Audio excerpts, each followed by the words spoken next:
Nathan, 46 league games later, here we are in the playoffs. A lot of hard work and fortitude has granted us this opportunity. How are you feeling ahead of the first playoff leg?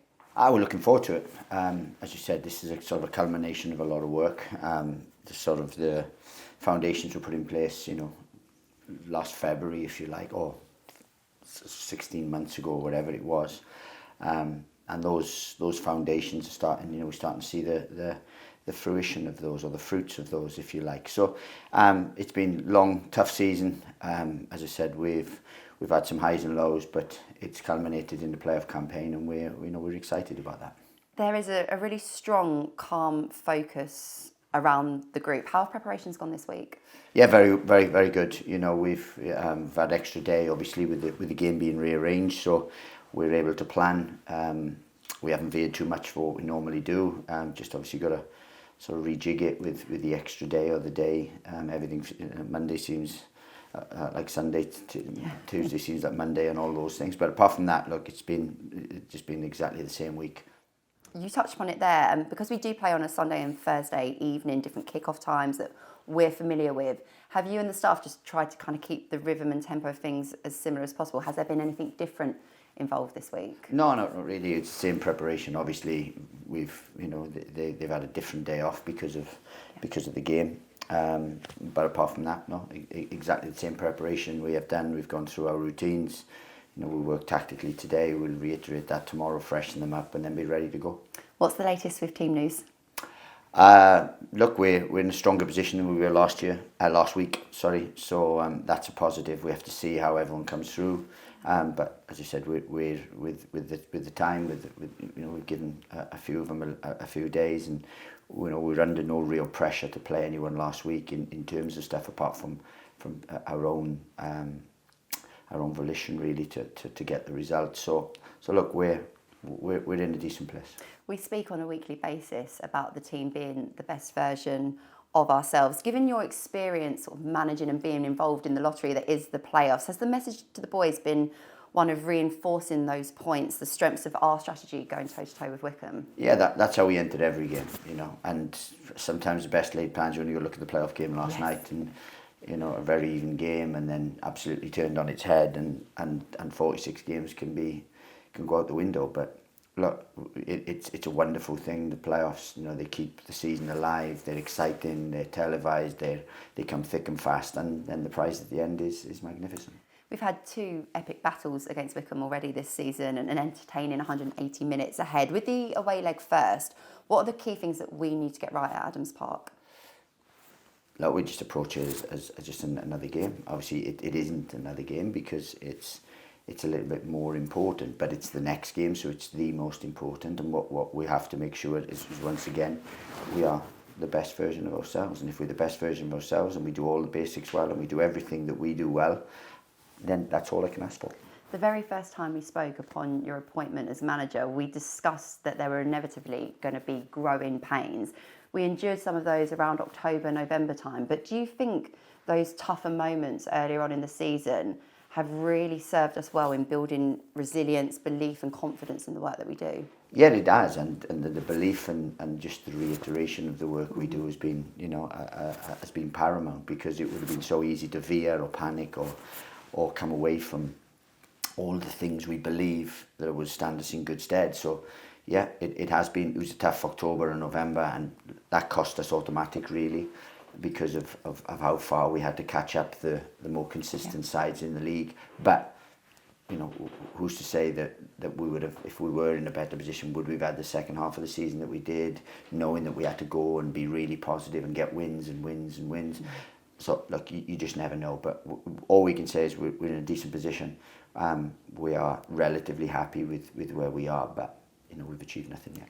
You've carefully crafted a squad with promotion and playoff experience. Greg Doherty, Matty Godden, Luke Berry, Danny Hilton, Macaulay Gillespie. I'm sure there are others as well. They've been there, they've done that, they've managed a 180-minute fixture before. How valuable can that be? Well, it is, and the value is not just in those games. The value has been for the last 10 months.